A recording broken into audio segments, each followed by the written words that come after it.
Hello, everyone. My name is Angelica Leigh, and I'm an incoming professor in the Management and Organizations area at the Fuqua School of Business. Thank you for joining me for our final talk in our LinkedIn series on justice, fairness, and race. And don't worry if you missed any of the talks that have happened on the previous days. They're all right on Fuqua's LinkedIn page. You can go to the videos tab and you should be able to see all of the talks that have happened so far. And then after today, we'll continue our discussions on LinkedIn, but they will go back to a weekly basis. So mark your calendars for 12:30 p.m. next Wednesday, where faculty will continue to share their expertise with you about current events that are happening around the world. So I'm really honored and excited to be here with you today to share with you some of the research that I've been conducting over the last couple of years. So my talk is going to start off by talking to you about some of my research related to societal events and the impact that they have on people, particularly racial minorities, when they enter the workplace. And then I'm going to kind of wrap up by talking about some tangible behaviors that we all can engage in to really begin to advance fairness, justice, and to help Black people and people from other marginalized groups advance in our organizations. So today, to start with my research on societal events, I want to give you kind of a sense of how I started this research. My journey to this research was a personal one. In the summer of 2016, within the span of 24 hours, 2 videos of unarmed Black men being shot by police were posted online. The first was of Alton Sterling, who was killed outside of a gas station in Baton Rouge, Louisiana. And the second was of Philando Castile, who was killed during a traffic stop in Minneapolis, Minnesota. And after watching these 2 videos mere hours apart, I found myself really deeply impacted by these events. I was experiencing a lot of negative emotions and thoughts related to my identity as a Black American and how that made me and myself more vulnerable and my family more vulnerable to these type of events and just how wrong they seem to be. But unlike a typical news story that you consume and you move on from, I was really struck by these events and continued to be distracted from my work tasks for days on end. And what really struck me about this experience is that when I entered my workplace, it seemed like the other people around me were able to continue on with their lives as if business was as usual. And yet I found myself consumed with these negative thoughts and feelings and emotions. And I knew it wasn't just me, but there were other Black Americans in my social network that were talking about how hard it was for them to go to work. They weren't sure how they were going to be able to continue to act normally as if nothing had happened. And I even had a friend that talked about the fact that she was crying behind closed doors in our office. And so I realized through this experience that there was something different about my identity and the identity of other Black people and our connection to these victims and these events that really led these events to really permeate our lives and have a lasting impact on us. And so I decided to really study this more and understand more how these events can really permeate our lives.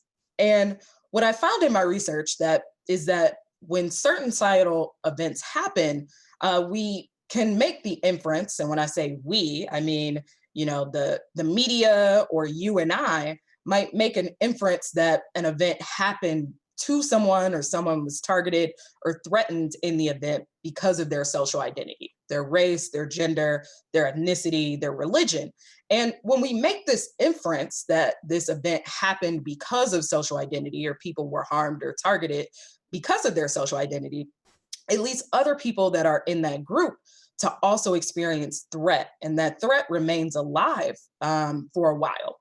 And I refer to these types of events as mega threats. And let me illustrate an example of a mega threat for you. So on August 3rd, 2019, there was a mass shooting in America. And unfortunately, mass shootings have become common in America.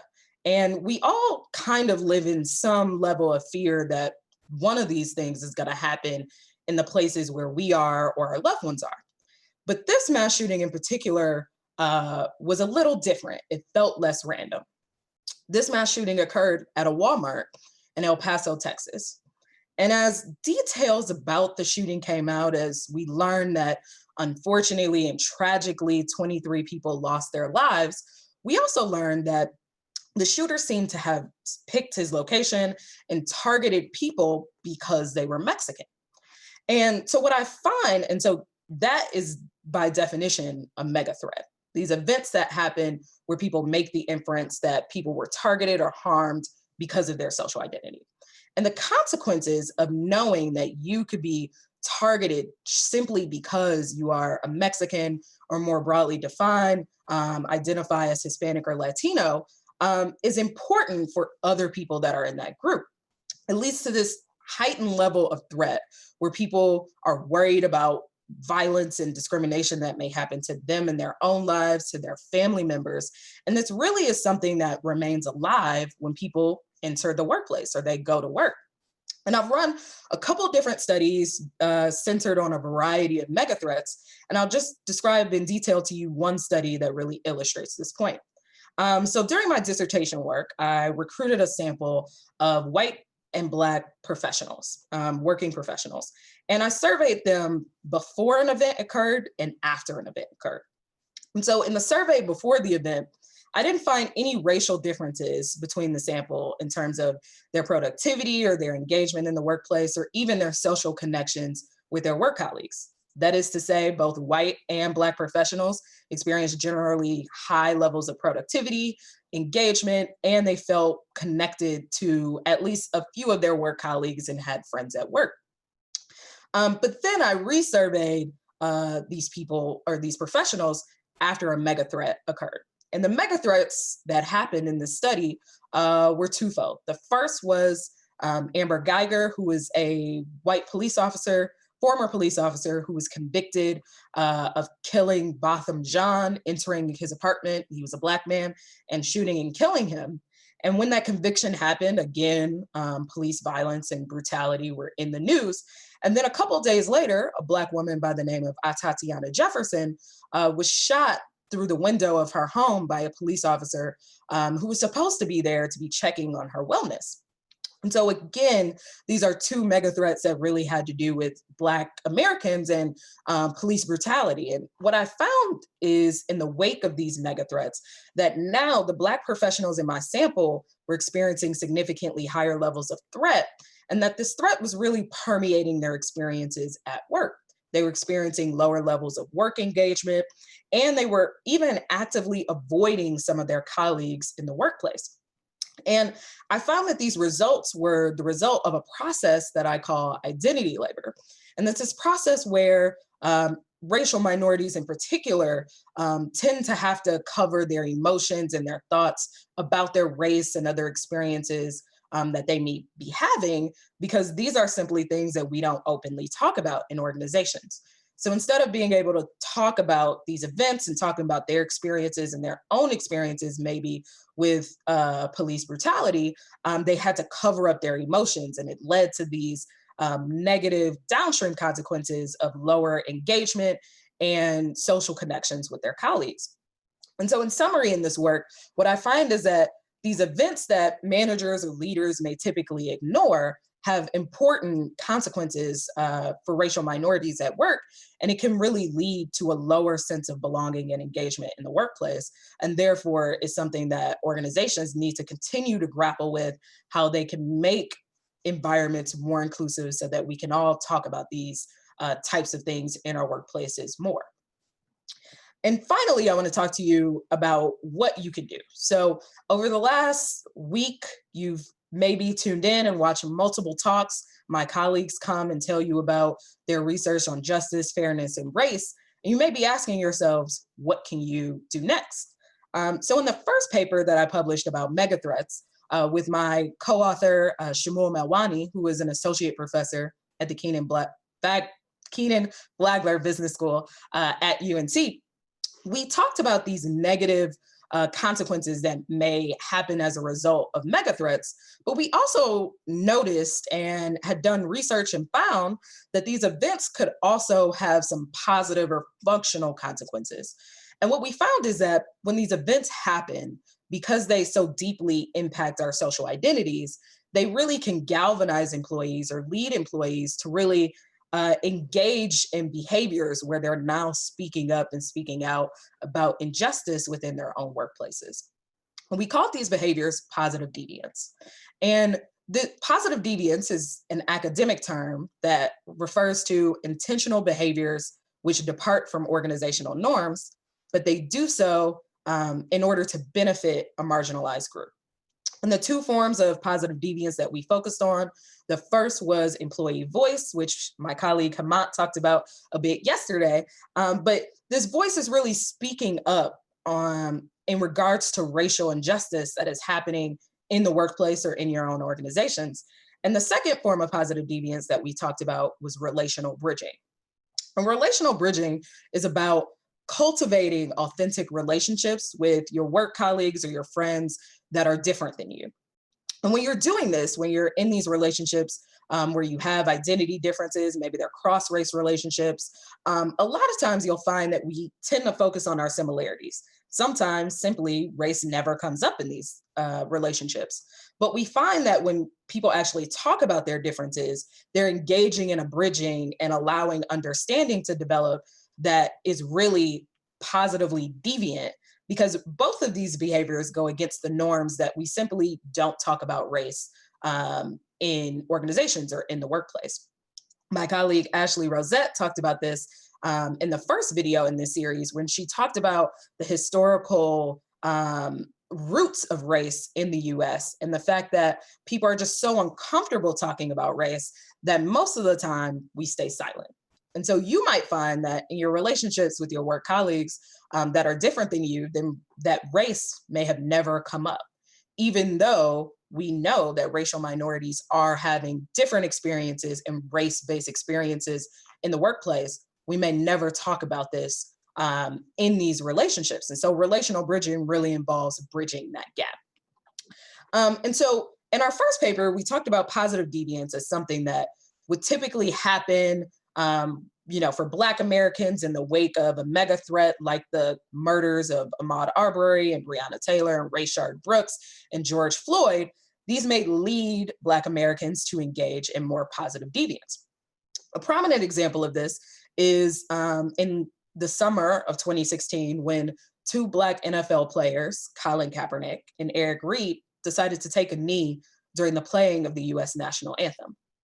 And when they were interviewed about making this decision and why they did it, Kaepernick talks about the fact, he was quoted as saying, "There are bodies in the street."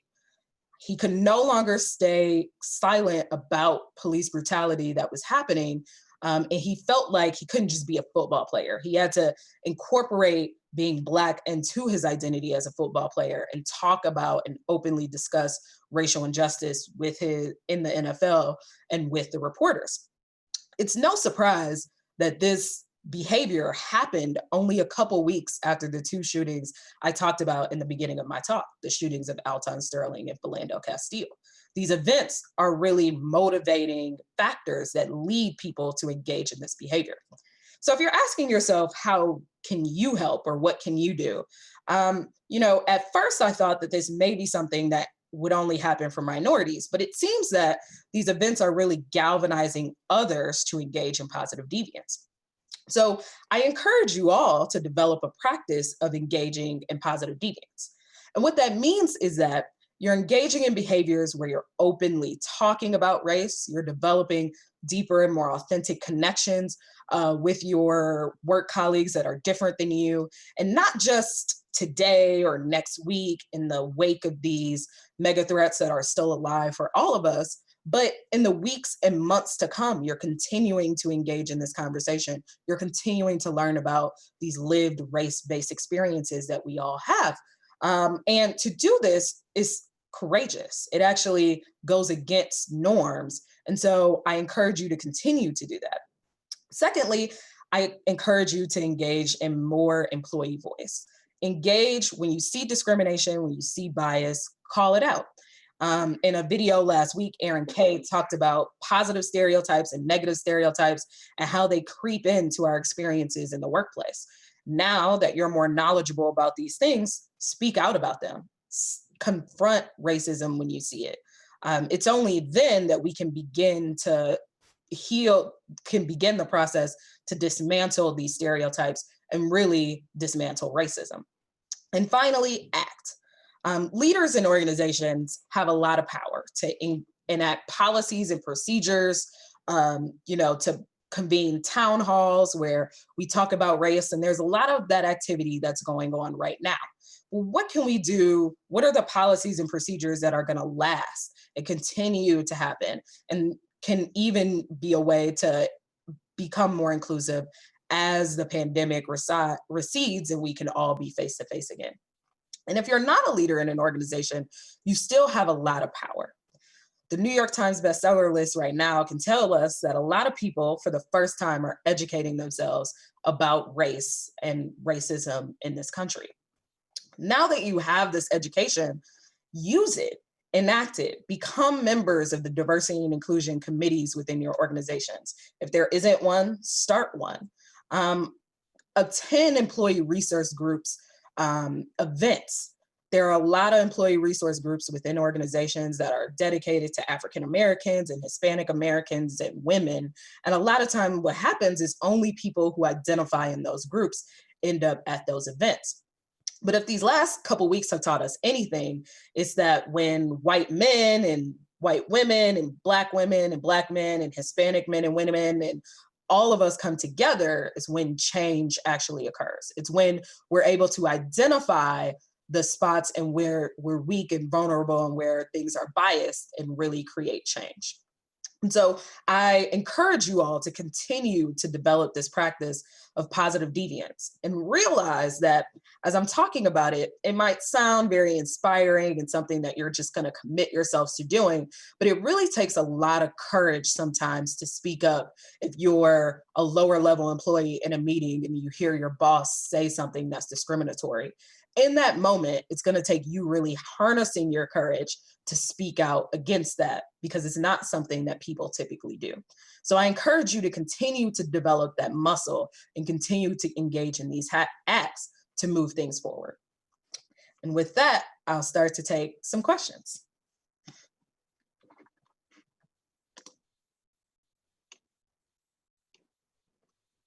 Okay.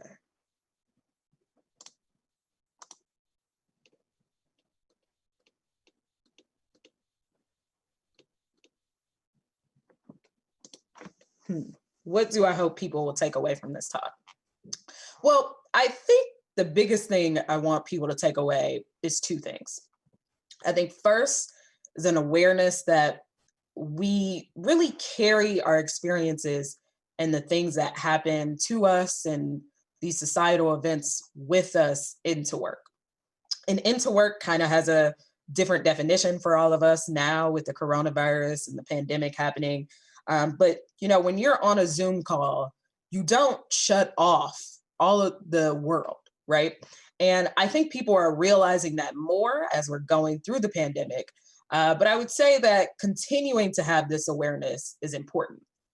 I would also say that, we're talking a lot about Black Americans and Black people and their experiences and racism. And that's an important group to talk about. There's a lot of anti-Blackness that has always perpetuated and been perpetuated in our country, and as a result, are weaved within the fabric of our organizations. And to dismantle that, we're gonna have to talk about anti-Blackness and racism and the things that occurred. But the other thing I want people to keep in mind is the fact that the events that I study are not just about the mega threats that impact Black Americans. I have studies on, an event that happened last summer where the president tweeted that 4 Democratic congresswomen should go back to the crime-infested countries in which they come from. And I find similar results for that mega threat that really impacted, Asian Americans and Hispanic Americans and others that, America would deem foreign. And I find that these people were experiencing higher levels of threat and worried about whether they were going to be discriminated against in their own workplaces. So if I think about the first thing I want people to take away from this talk, it's the fact that there are a lot of these societal events that are happening in which we talk to our friends about on Facebook or Twitter or social media. But then when we come to work or we get with our work colleagues, it seems like the conversations about these events just dissipate and we pretend as if they're not impacting us, but they are.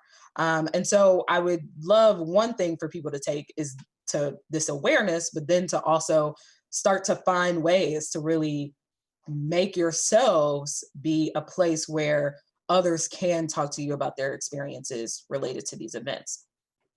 And then I think the last thing I want people to take away from this is the fact that our conversation, we're just beginning conversations about justice, fairness, and race. And while this week-long series is a great start, we all need to continue to really be interrogating things in our lives and organizations in our lives to really understand how racism is being perpetuated there, and then how we can dismantle it, how we can make things more inclusive, how we can make people feel more comfortable to talk about their experiences so that it can be highlighted the necessary places where we need to change. You can't figure out what to change if we're not talking about what needs to change in our experiences. So I also want people to just take away from this talk that it's really going to take some courage and a lot of work for us to all continue to engage in this conversation. But when we do it, it's worthwhile and we could affect change. Okay. Okay, so I got the question of how can lower level employees raise awareness safely? What can protect them from retaliation? And this is an important point. And I think this was talked about a bit in Ashley's talk, which was the first one in this series, about the fact that there's research that actually shows that when racial minorities engage and women engage in diversity valuing behaviors, so behaviors in which they champion openness and inclusion, that they are actually penalized for this behavior while white leaders are rewarded for this behavior. And so sometimes when you're thinking about this positive deviance, there is the risk that you could be retaliated against.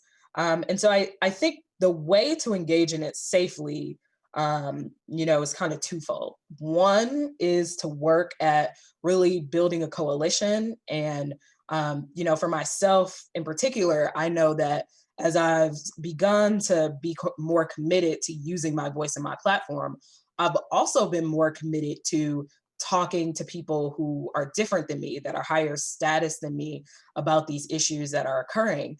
And at first, it's uncomfortable. But after a while, once we begin to have these conversations more, I've been pleasantly surprised with the people in my life and how they've been able to now take some of these conversations we had and been more of an ally or at least more of a supporter when I openly talk about my research and issues within my own organizations related to race. And so I think one of the important things in order to stop retaliation is to kind of build up the support network that's there for you and also understands where you're coming from. And you can only do that by continuing to use your voice. But I do think that this is no guarantee that there won't be retaliation. Remember, in the example that I used with Colin Kaepernick, he is now currently unemployed. And so the risks here can be high. And that's why I think we need to use this moment to really be engaging in this behavior even more, because it seems like people are more open to it and the risks of retaliation may be a bit lower right now as all organizations are trying to save face and talk about race and more openly. This may be the opening that you needed to really talk about your experiences and what's going on without hopefully suffering retaliation. Okay, take a couple more.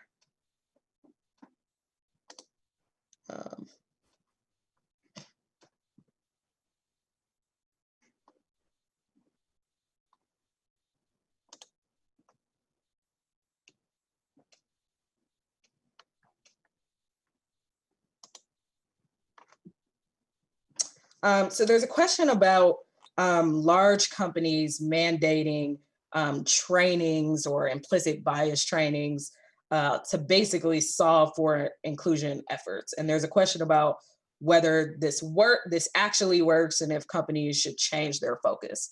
I think over the last couple of years, there's been a lot of research that shows that these trainings may not work.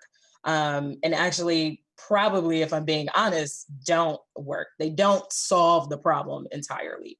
Um, there's even been reports that some of the officers that have been engaged, that have killed Black Americans, went through implicit bias training. So that in and of itself is a signal that engaging in diversity training may not work. But I do think that as organizations begin to do more diversity trainings, if we're all committed to really openly speaking about the fact that even in these trainings, if you're openly talking about your experiences and the things that your organization is doing wrong, that training may even provide you with an opportunity to find and enact some change. I think the other things that we're seeing that actually really are leading to change are actual policy changes and changes in the organizational flow, changes in practices of hiring, and efforts to include people in decision making within organizations. The research really backs that is the way to really increase inclusion and to advance marginalized people in organizations. And so I would say that the reason why I encourage people to engage in this positive deviance is that positive deviance actually includes being at a diversity training and saying, like, this diversity training is great, but what are we actually, like, what is the organization actually committing to help people? It's risky, but those are the behaviors that really affect change. And so that's why those are the behaviors that I really advocate for, more than sitting in a training. Learning is great, but action is where we actually see change. Okay, so I think we're running out of time. So I just wanted to end by again thanking you all for being here. Don't forget to mark your calendars for 12:30 next Wednesday, where Anna Cieslak will talk about the Federal Reserve's response to the COVID crisis and the implications of this response for financial markets and the economy. Be sure to follow Fuqua LinkedIn for more alerts and live discussions.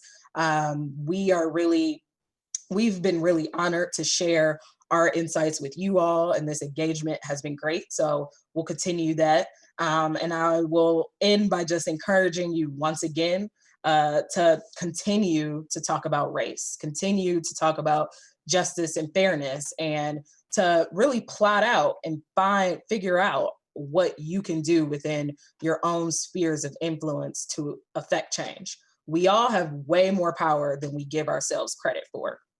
And as we all start to use our collective power and use our voices, that is when change happens. Okay, thank you.